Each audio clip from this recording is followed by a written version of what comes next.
Jeremy Swayman is so very back, and that is a massive problem for the rest of the NHL's Eastern Conference.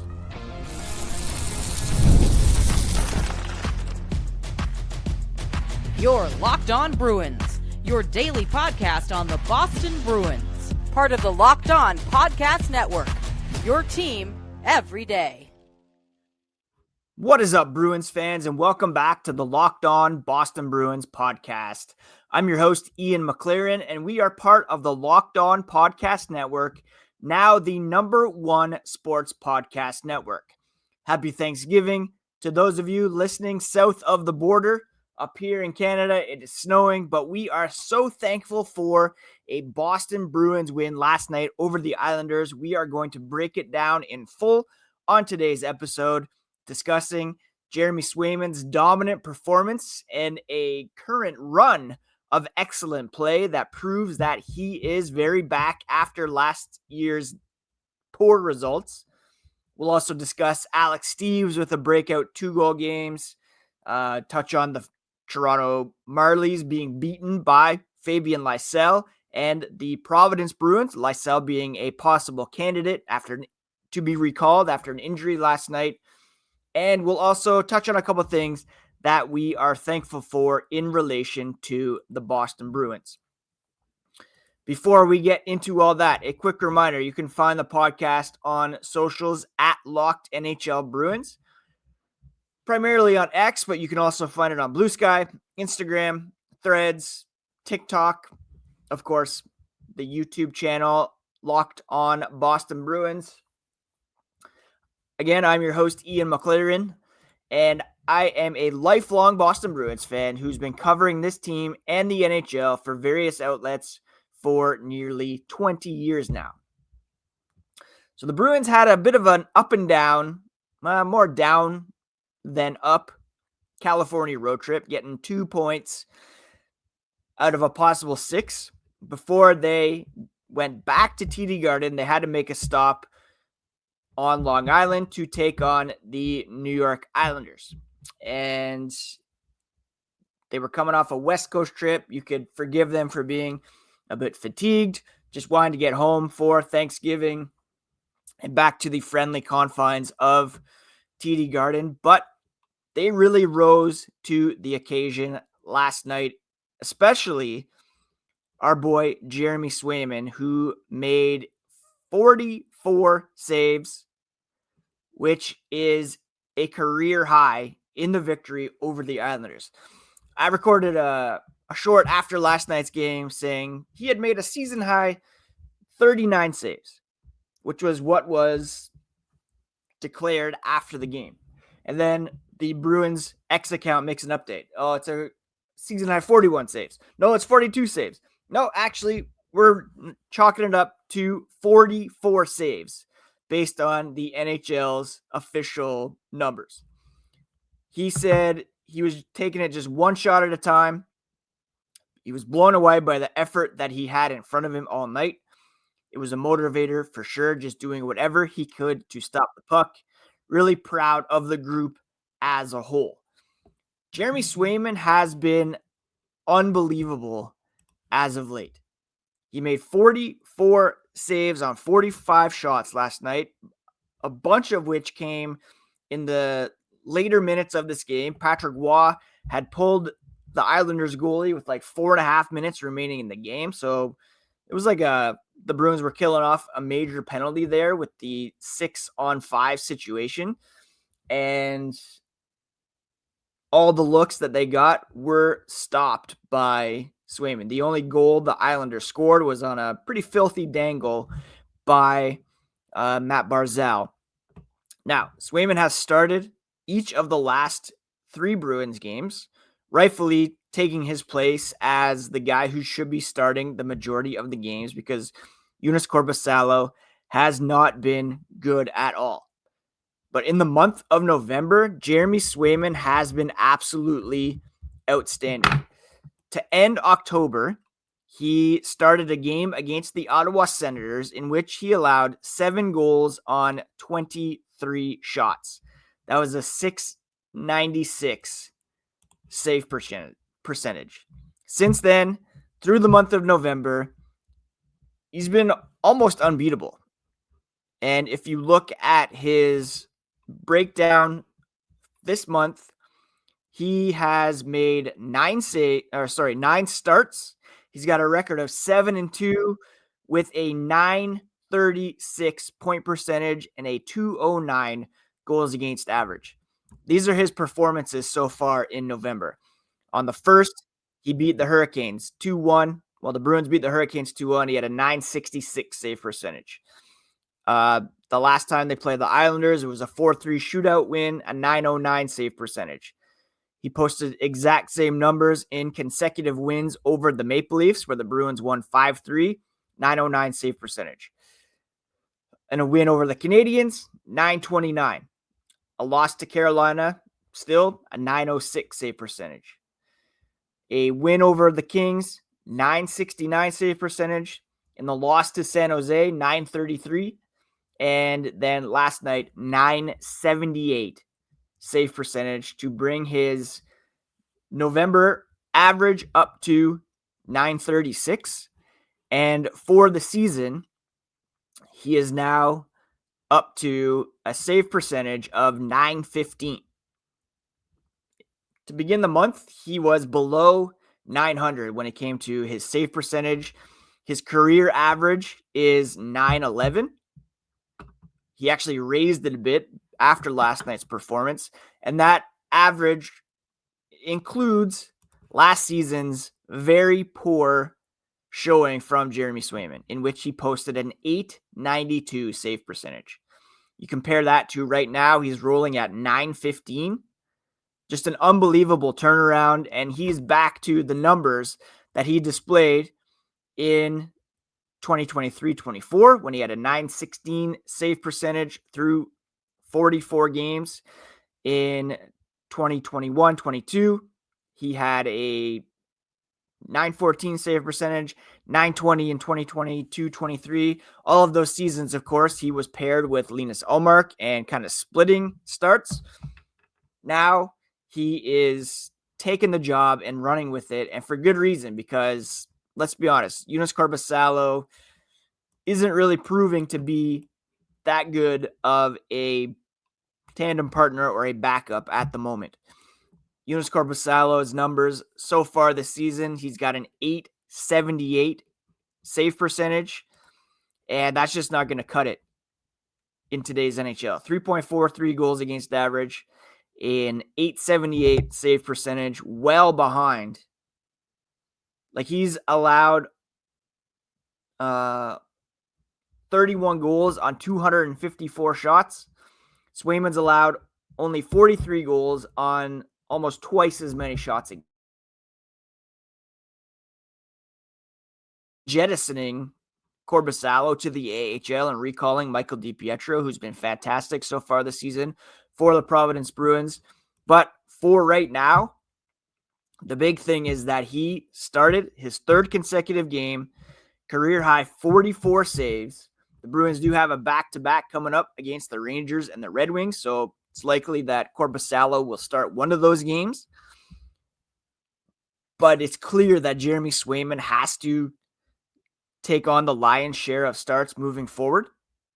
We don't see that as much these days where a guy starts like 60 games. That's not going to happen, but it can't be like an even split at all. There should be no notion of that going forward. It should be Jeremy Swayman whenever possible, Korpisalo when he needs some rest. And look, if this is how Jeremy Swayman is going to play for the rest of the season, that's good enough to propel you into a playoff spot in today's NHL. That is so important, that goaltending piece. It just elevates the whole team, and just an unreal performance from Swayman last night, which was complemented by 2 goals from an unlikely hero in Alex Steeves. We'll break down the significance of last night's game, some more storylines and stats here as the podcast continues.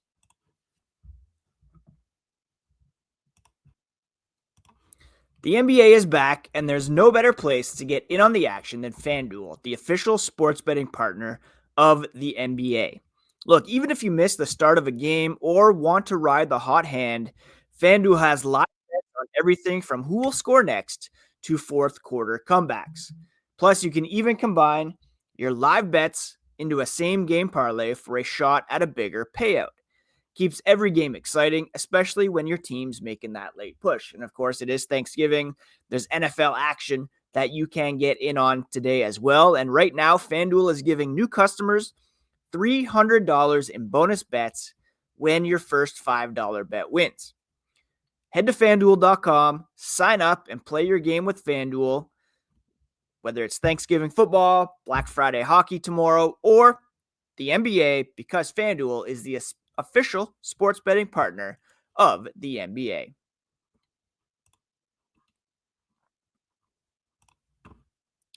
Thank you again for making Locked On Boston Bruins your first listen every day.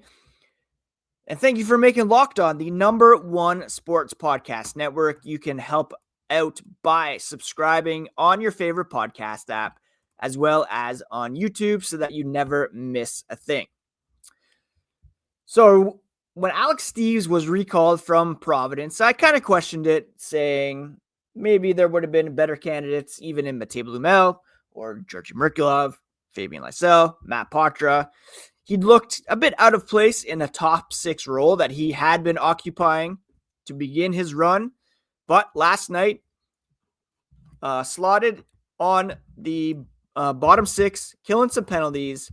This guy had an absolute breakout with 2 goals, including a shorthanded beauty to seal this game for the Boston Bruins.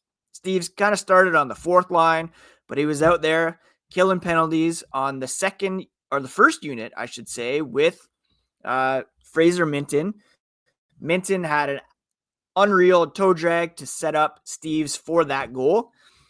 And the 2 goals, really all the offense the Bruins needed, although they did get the other goal last night as well from Tanner Jeannot. So some sandpaper, piston vinegar guys getting in there and contributing. Steve said afterwards, he's always the kind of player that tells himself he's going to get chances, it's going to come, and you never stop trying to make a goal scoring opportunity come about. And he took advantage of them last night. He skated on the 4th line with Corrali and Mikey Acimont, and he scored a second to make it 1-1 at 6:23. He put himself in front of the net, knocked in the rebound off Corrali's initial shot from the right circle. So doing his job, getting in front of the net. And in his 9th game with the Bruins, he gets his 2nd goal. And then later on, adds it to it with that unreal goal from Minten to Steeves. He's doing his job, and that's why he has the trust of head coach Marco Sturm. Now, the 25-year-old signed a 1-year deal with Boston in July, was recalled to help the Bruins forward group through injuries, and he's really kind of cementing himself as a guy who should get a longer look, even when some guys are healthy. Casey Mittelstadt's out. Victor Arvidsson is out. They'll be staples in the top 6 when healthy. But there's a real case to be made to keep Steeves up, especially because of the chemistry he seems to have with Fraser Minten. You could put him on that line, bump Jeannot or Kostelic down to the 4th line. Blumel's out. There could be a bit of a glut here, but when everybody's healthy. But for the time being, Steeves is proving to be a very effective option. Again, he widened the gap for Boston on that shorthanded tally. The Bruins' first shorthanded goal of the season, I should add. 2-on-1 rush. Minten dragged the puck around Matthew Schaefer, likely Calder Trophy winner. And Steeves made good on the one-timer to make it a 3-1 game. His 4th NHL point, which is a career high in, small sample size. first multi-goal game of his NHL career. He said afterwards, he's not thinking he's David Pastrnak or anything all of a sudden, but it definitely gave him confidence. Feels good to get rewarded on an individual level.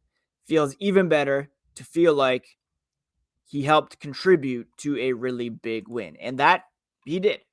Alex Steeves, an unlikely hero last night, probably didn't make much of an impact on many fantasy rosters, but for the Bruins, here's what that win was able to accomplish. They're at Thanksgiving 14-11, 28 points through 25 games for a .560 point percentage. They have the second most points in the Atlantic Division, tied with the Ottawa Senators, 2 back of the Tampa Bay Lightning, but both of those teams have 2 games in hand. The Bruins are 1 point up on the Montreal Canadiens and Detroit Red Wings. The Canadiens, though, have played 3 fewer games. The Red Wings have played 1 fewer game, meaning they have some opportunities to make up some ground. When it comes to point percentage, therefore, the Bruins are 5th in the Atlantic, ahead of Buffalo, the Maple Leafs, and the Florida Panthers, who are coming off a loss to the Flyers, but, they're going to be getting Alexander Barkov, Matthew Tkachuk back. At least Tkachuk. Barkov might be out for a more extended period of time. The Senators will be getting Brady Tkachuk back tomorrow night. So if you look at the playoff picture, as of right now, the Bruins have the third spot in the Atlantic Division. But if you look at the Eastern Conference as a whole by point percentage, they're outside of the top 8 because you have to put the Canadiens above them, as well as the Red Wings, the Lightning, and the Senators. All have better point percentages than the Boston Bruins. So they're not, a lot of people will be pointing to the standings and saying, look, the Bruins have a playoff spot at Thanksgiving, which is technically true, but it doesn't really paint the whole picture because you have to look at point percentage, which is the percentage of points earned so far in relation to the total amount of points. Like a team like the Canadiens, for example, they've only played 22 games. So there's only 44 points available to them. They've achieved 27. So that's 61.4%. Whereas the Bruins really are only at 56%, which is, outside of the top 8, 16, 15, 14, 13. They're 11th right now in the East in terms of point percentage. But if Jeremy Swayman can continue to play like he has, if they're going to get contributions from guys like Alex Steeves, once Casey Mittelstadt, Victor Arvidsson return, Charlie McAvoy returns, he's probably still at least a month away, then maybe you're cooking here. But the Bruins have to keep it going in December. They have to finish November strong as well with back-to-backs on home ice coming up this weekend. Technically this season. But the big story last night, the play of Jeremy Swayman, the emergence of Alex Steeves, and we're going to discuss coming up a couple of things we're thankful for, as well as take a quick look at what's coming up tomorrow for the Bruins, a matinee against the New York Rangers.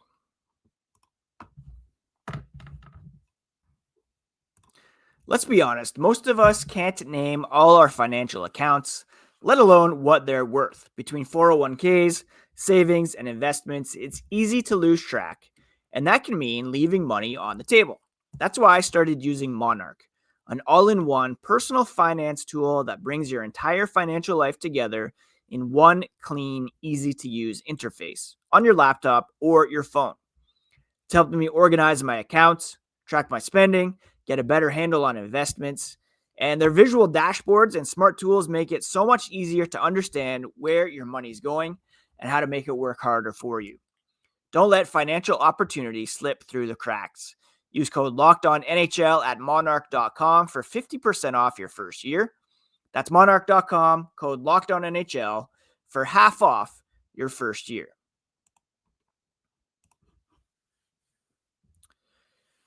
All right, let's discuss what we are thankful for here with regards to the Providence Bruins and the Boston Bruins, the Bruins organization. And today I'm thankful for Toronto.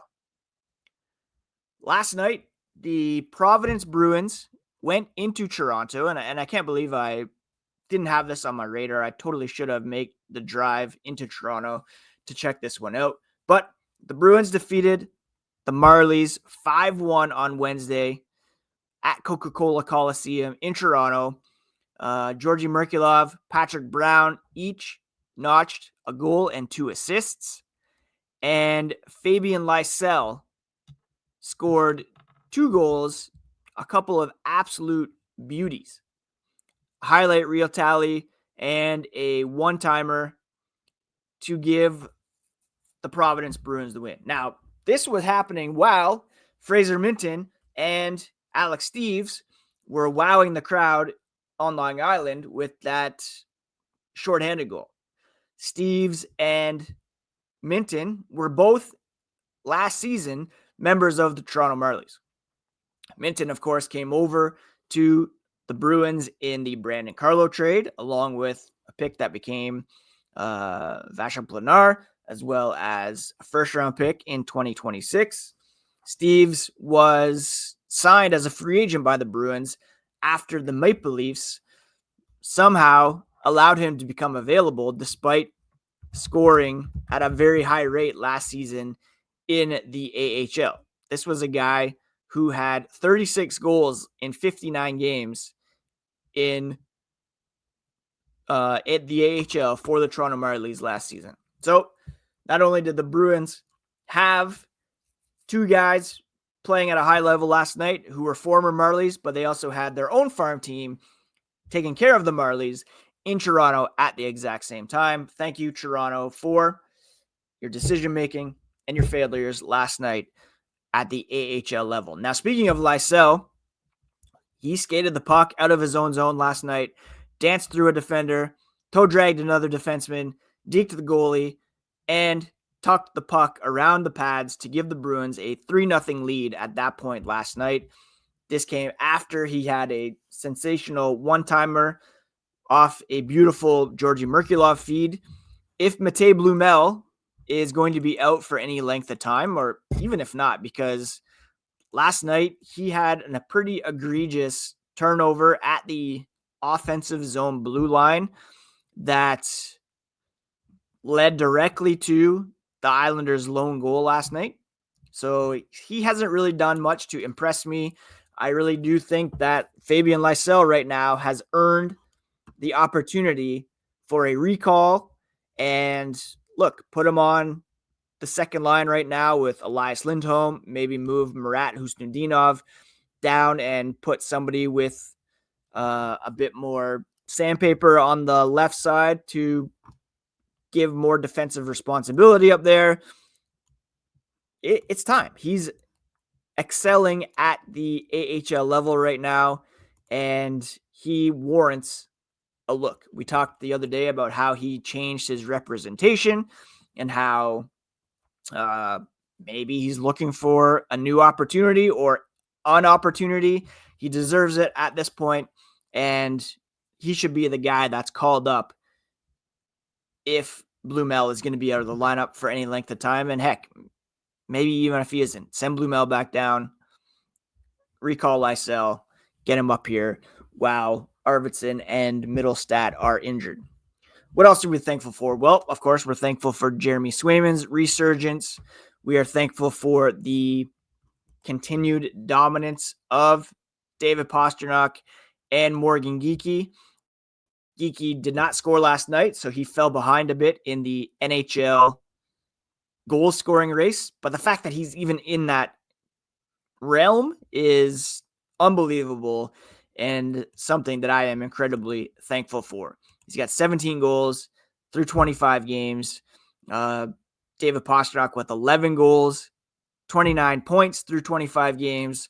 Those guys are proving to be obviously indispensable for this team. I'm thankful for Nikita Zadorov's Instagram story after last night's game. The last time they were in New York, he mentioned how the arena, UBS Arena, sounded like a library. Last night, had a picture of himself with a book open on the bench and said Big W. This guy is a character. He's a presence. He's a force. And he's been much improved so far this season. Speaking of much improved, Mason Lohrei, I think it was Billy Jaffe who mentioned on the broadcast last night that he's been on the ice for just 1 goal against in 8 games since returning from being healthy scratched. And that was quoted from Billy Jaffe by Scott McLaughlin. This guy is, if you care about this stat, up to +2 on the season, which is a massive improvement from the -43 he carried last year. He's got 10 points through 20 games, so that would put him on pace for 42 over an 82-game season, or 41, which would be a upgrade over last year's 33 points. He's got a diminished role. He's only averaging 17 minutes, and that's because Hampus Lindholm's healthy, carrying the bigger minutes on the left side. He's been very good since getting that wake-up call, and hopefully that only continues. Those are just a few things that I'm thankful for. I'm thankful for this new Locked On Bruins zip-up that I got. You can see on YouTube if you're watching. Locked On Bruins logo here. Very thankful for that and to be part of the #1 sports podcast network. Now, the Bruins do play Friday afternoon, a Black Friday matinee against the New York Rangers. Probably jump on tomorrow morning to do a quick preview of that one. Maybe jump on afterwards to recap it or save that for Monday. They also play the Red Wings on Saturday evening to wrap up this month's action. That will be the first of a home-and-home with the Red Wings because the Bruins will be in Detroit next Tuesday. That is it for now for today's episode of Locked On Boston Bruins. Very excited for the Black Friday matinee tomorrow. There are no games on the schedule today because of Thanksgiving, and the Bruins will be taking part in the second game of the day tomorrow as the Lightning Red Wings will be playing at 12 p.m. Eastern. Bruins Rangers start at 1 o'clock. The first of 3 meetings between these two teams this season, and very much looking forward to it because, hey, it's an old school rivalry. Would love to get it going again, and the Bruins hopefully can keep last night's vibes going with another win against the Rangers. Thank you so much again for making Locked On Boston Bruins your first listen of the day. For your second listen, check out the Locked On NHL Game Night podcast. Every game, every night until a Stanley Cup champion is crowned. Local analysis on a national scale. You can find it on the Locked On NHL YouTube channel or wherever you listen to podcasts. Happy Thanksgiving again, friends. Please take care of yourselves. Take care of each other, and we'll talk to you again on the next episode of Locked On Boston Bruins.